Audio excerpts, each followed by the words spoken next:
And welcome to the Shaman's View. If you want to understand what's happening in the world today, you have to read the news. If you want to understand what's happening in your life today, you have to read the prophecies that the ancients left us, particularly the ancient Americans, the shamans. And one of the most important prophecies was left to us by the Maya. The Maya were extraordinary architects and pyramid builders, an amazing civilization that thrived in Mesoamerica, in Mexico, in the Yucatan, and those countries that are south of Mexico. For 1500 years, they had an extraordinary culture, very sophisticated civilization. Abe, they were astronomers, and they had a myth of creation that was based on the great cycles of the cosmos.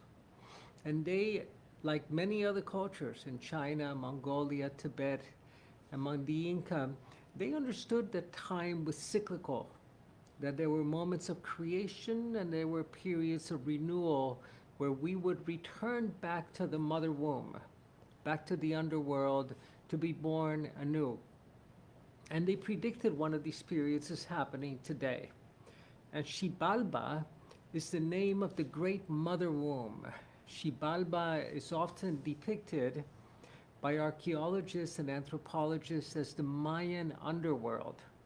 And there were two places that you could enter Shibalba to go back to the mother womb for deep renewal. One of those places was in Chichen Itza in the Yucatan, one of the great cenotes, an opening into a water hole that was 100 feet down to the surface of the water that provided fresh water for the Yucatan civilizations. The other opening was at the very heart, at the very center of the galaxy. And when the Earth came into alignment with the dark place, the dark hole at the center of the galaxy, where nothing could escape from, where no souls could escape from, that would mark the beginning of the global return to this process of renewal, the return to Shibalba. This alignment happened on December 21st, 2012. And the Earth and the equatorial axis of the Earth came into perfect alignment with this dark place that the Mayans described at the center of our galaxy, and that we discovered recently was the place of a gigantic black hole in the very middle of our galaxy. And the return to Shibalba first required crossing 3 rivers and then 5 tests that you would have to face individually and that we would face collectively in the hands of the lords of death. So it sounds like a pretty terrifying prophecy, and it is in many ways. And I'd like to give us a sense of where we are in that process. The first one of these rivers that we had to cross was the river of blood, then the river of scorpions, and then the river of pus. And each of these rivers, of course, was a symbol. It was a symbolic crossing, just like the Greeks described the crossing of the river Styx, led by the boatman Charon, that would row your boat across the river to deposit the souls in the world of the dead. This was a language of symbols and images that spoke about a rite of passage and initiation. The river of blood we have crossed already. The river of blood is the war, is the warfare, the shedding of blood that humanity has been really doing for the last couple of thousand years very effectively. But particularly in the last 10 years, when we have crossed this threshold of blood, of the river of blood. The river of scorpions is the river of betrayal, where we are betraying our own values, where we're no longer speaking truth and we can no longer tell what is true and what is untrue. where we begin to subscribe to conspiracy theories, to try to give an explanation and a context for what we may be going through. And we do that when we're unable to have a greater context, a sacred context for what our journey is about. I have friends of mine that are speculating about where this virus came from. Was it the Chinese? Was it the Americans that funded it, that sent it to China? Or was it the extraterrestrials? And it really doesn't matter. We need a broader, bigger, sacred context so that our primitive Neanderthal brain doesn't go grasping for the superstitious. And we need a sacred context that provides a map that we can navigate through this journey. The river of pus is a river of infectious disease. It's the one that we're completing that crossing right now. And even though these prophecies covered very large expanses of time, they were punctuated at certain moments like they are today. We have crossed this river. We've unleashed the plague, the epidemic in the world. And now we get tested by the lords of death. Now, all along this way, the men and women of wisdom were offered a moment of awakening. And at any time that you woke up during this process, you could become a witness to the collective process, having completed the journey personally. So the invitation by these Jaguar priests, and it's interesting that this was left by a society of shamans known as the Balams. And it was written about in a book called the Shibalba, which is the book of the Jaguar soothsayers or the Jaguar trackers, the priests that were able to become Jaguars and step beyond death, cross that river of death to bring that wisdom back. And they explained that at any time that you woke up during the process, you could witness it happening in the great cycle of time and have reconciled yourself with the lords of death. This is the invitation that we have today. And I'd like to take us through these houses, because each one of the houses contained a particular kind of test that we had to face collectively and individually. So the first one of the houses, and let me just see that I have them correct. So the first one of the houses was the dark house. The dark house, the house of darkness, of the collapsing of the light. It didn't mean that the sun would go dark. We would not be entering into an extended eclipse of the sun. There'd be no volcanic eruptions in the earth. This was the dark house. This is the collapsing of the light and entering a collective period of darkness, a dark age at the level of the individual, where we would no longer be able to see the light or to be guided by the light. And if we had not developed the Jaguar eyes and the Jaguar qualities of being able to navigate through the dark effectively, we would collapse in this house. The house of darkness is already here.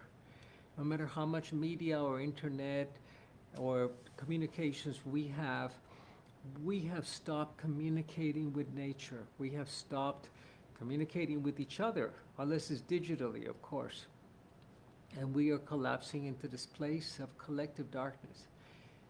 But the shaman, the Jaguar shaman, it has the opportunity of waking up inside this house, looking into the eyes of the lords of death, eye to eye, and waking up and having successfully passed these tests, being awarded the gift of a new consciousness and a new human that is emerging on the earth.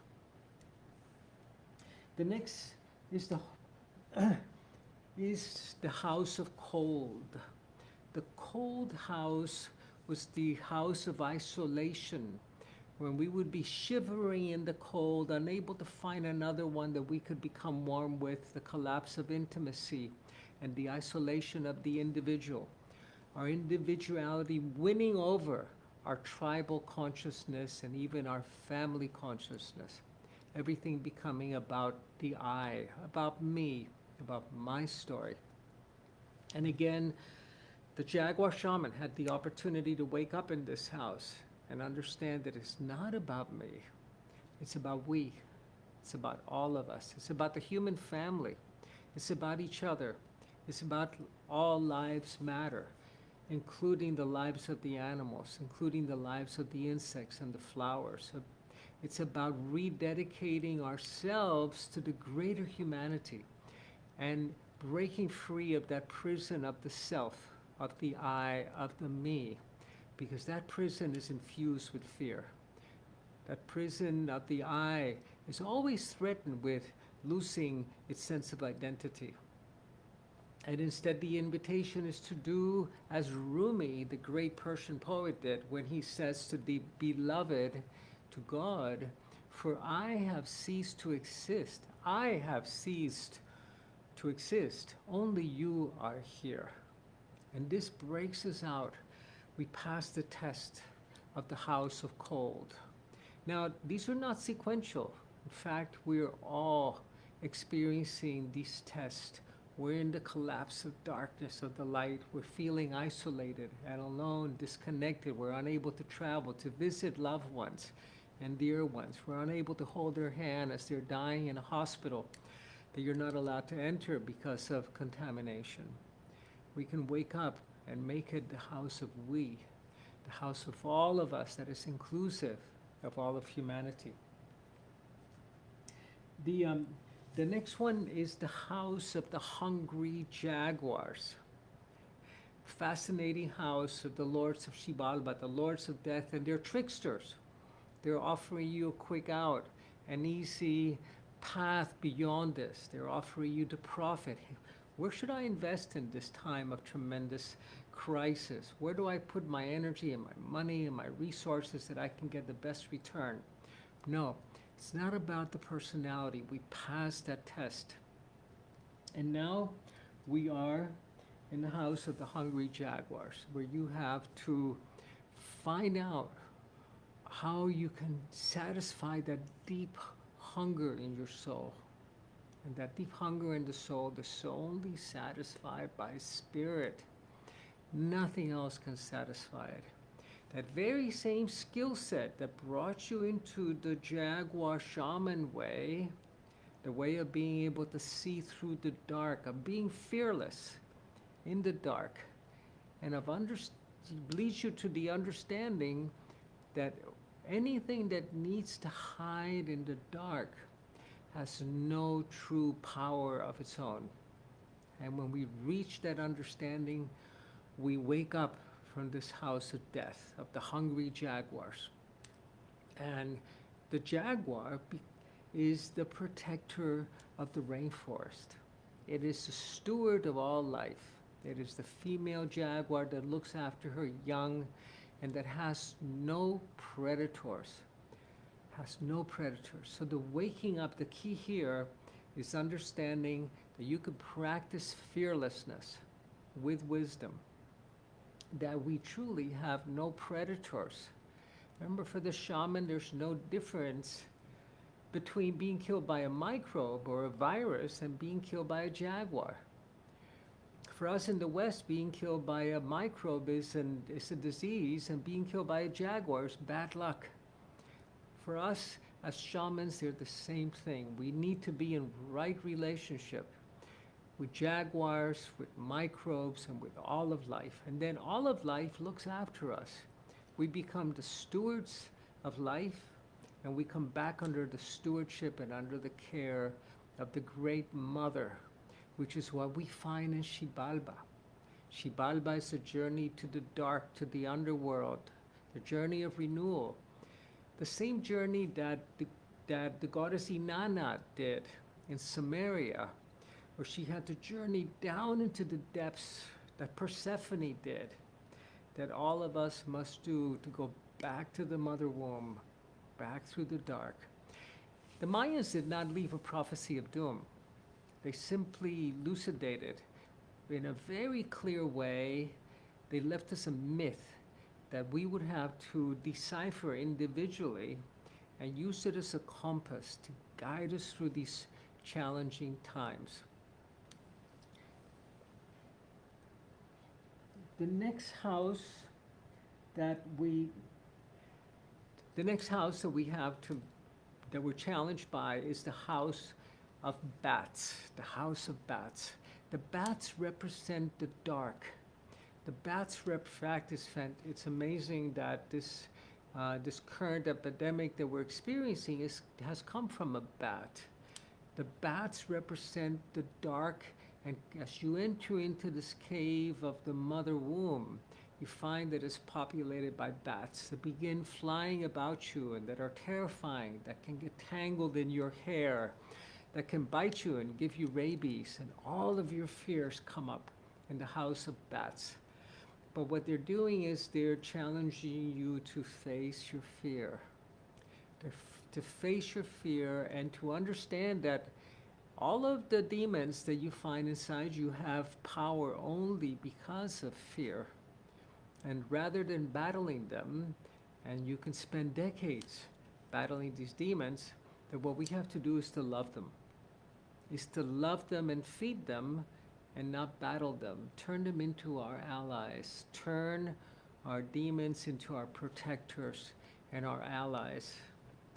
When you read the story and the mythology of the wise man who brought Buddhism to Tibet, Padmasambhava, that he came from India, a sage that went from India to Tibet, he found that the landscape was populated by all of these demons, all of these wild, untamed, and pretty destructive forces for us humans. And what he did was not to battle them, but he turned them into protectors of the Dharma, protectors of the true wisdom.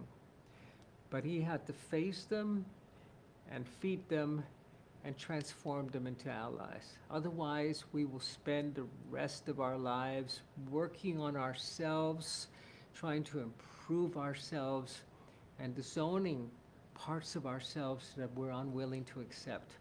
It's about loving every part of ourselves in all of its deep and imperfection and perfect flaws.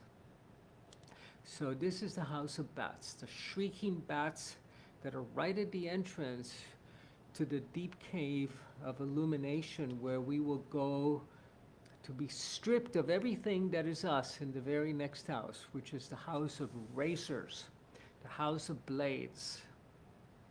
And in the house of blades, we are stripped down to our core. Everything that we think defines us or is us is taken away from us, including our body, including our name, including our identity, our job, our house, our car, our spouse. All of it is stripped away from it. It doesn't mean that you lose your house, your husband, your wife, your car, your dog. It doesn't mean that you lose them, but all of these things cease to define us. And if we don't know who we are, if you don't know who you are without all of these roles and titles and possessions, then you're going to be very confused. And in the House of Blades, you discover that everything that you possess, including your name, your job description, your family, your accolades, everything that you possesses you. So we clear all of our identities. And we wake up in the morning, one morning, and we look at ourselves in the mirror, and we find that we're a complete mystery unto ourselves. We have become divorced from everything that possessed us, separated, cut off. And this is what the House of Blades does. Shamans generally work with swords. In South America, they work with the swords of the conquest. Like this is one of the swords that I work with. And it is simply to cut those cords to those energies and identities that define you and that confine you, because everything that defines you confines you. And this is stripped away from you in the House of Blades. How beautiful if you're ready to let it all go.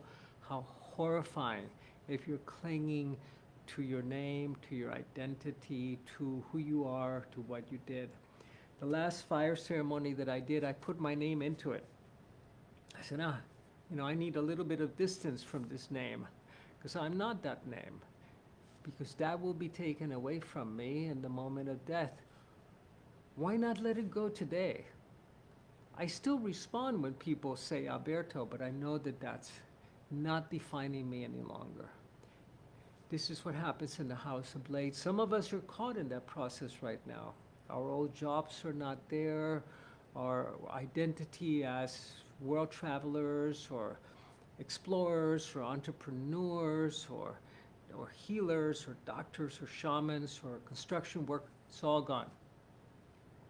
The House of Blades. And then the final house that we go through is the House of Fires. It's the House of Fire. In one of the stories of the House of Fires, that one of the lords of Shibalba will come and say, here, come, have a seat, have a meal at this table. Here's a stone seat, rest, you're tired. We know that you've gone through all these initiations, now it's time to relax. And you sit on the seat and you find that it's fire, red hot, and you burn yourself. The House of Fire is the fire of being totally consumed by the fire. Now, shamans in the lineage that I was trained in, we practice the fire ceremony. That is the fundamental ceremony in our lineage. There are shamans that follow the way of water, which is the way of the healer. There's some that follow the ways of wind, and they're the storytelling shamans. There's some that follow the ways of earth, and they are the shamans that breed and crossbreed their wisdom and their corn. And then there are the shamans that follow the way of fire. This is the way of the lightning bolt, the way of rapid transformation. And this is what we meet in that last house of Shibalba. The lords of death invite you not to bring your offering any longer to the fire, that little stick that you prepared, or that gift, that ornate gift of flowers that you bring to the fire to burn. They invite you to jump in the fire, to be consumed, transmuted, transfigured, the great transfiguration. And remember that the phoenix does not rise from the ashes until she is fully combusted.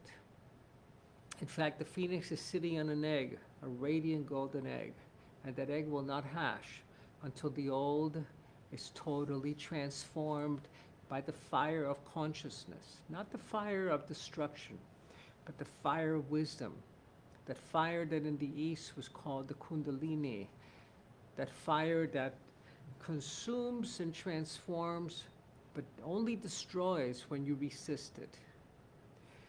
So you're invited to leap into the flames, to not be afraid of them. And they will not burn you. Do not be afraid of them. They will transform you. But they are the hottest when you're standing outside. When you're in the middle of the fire, you find that this is your essence, that this is the part of you that has always been and always existed. This is what the shamans of old, the Jaguar priest, the Balams among the Mayan left us. They left us a map. And today we have crossed those 3 rivers. We are finally crossing that river of pus, of disease. And now we're facing the challenges of the lords of death, of Shibalba. The entire planet is, because we came into this planetary alignment that only happens every turning of the great wheel of time, that only happens every 26,000 years, according to some calendar keepers. The entire planet is going through this, all of humanity. No one is being spared. nobody will be spared. You cannot self-isolate enough to avoid meeting the lords of death, the lords of Shibalba. But if you meet them fearlessly, they reveal to you that there's no such thing as death. That death is simply the gateway to renewal, the death of who we have been, of the old stories, of the old paradigms that we've been living by, that were developed at a time when the earth was still flat, 600 years ago. And now is a time for the great renewal. So I invite you to accept that invitation, because it's inevitable. Accept it. Go back to the mother womb, to the rich, dark places where we are born again. But to be born again, we have to go through the symbolic death. Go through the symbolic death. I do it by putting into the fire every day the parts of me that I'm leaving behind. And every day I discover new parts of me that I need to leave behind. And this is our task, is to wake up in that process and to do it in 3 steps. The first one is the great waking up. You've received the lessons. You become a mystery unto yourself. You have ceased to exist. Only God is there. Only Spirit remains. And then you co-create with the forces of Spirit. And it's done in 3 steps. The first one is that awakening, the great awakening, waking up. The second step is growing up. Growing up means embodying all those gifts and lessons, embodying them in your heart, in your soul, in your mind, and cellularly, embodying them so that they trigger the growth of a new body, of the new human in you, a body that will live a long and healthy life, a body that has an infinite lifespan, a body that is not haunted by death or disease, that the lords of death cannot prey on. First step is waking up, then growing up, embodying, and then showing up, the most important one. Showing up becomes the goal of the Jaguar shaman, that practices fearlessness, that has journeyed beyond death, that has become one and achieved integrity at a spiritual level, is no longer disintegrated, is no longer fragmented. And then we can co-create beautifully at this tremendously challenging time that we're living through. The planet is just beginning this process. So we're not looking at a quick resolution here. We're not looking at what's going to happen when the new normal arrives. We're looking at a journey of profound transformation that we can be part of individually. And that as we embody it, the world immediately around us changes and begins to mirror back that awakened and healed state of a new humanity and of a new world. So I invite you to take the leap in, be fearless, do not be afraid, because we're all going there anyway. Thank you so much for joining me in the Shaman's View, and stay with your fires. This is a great time. Until next week.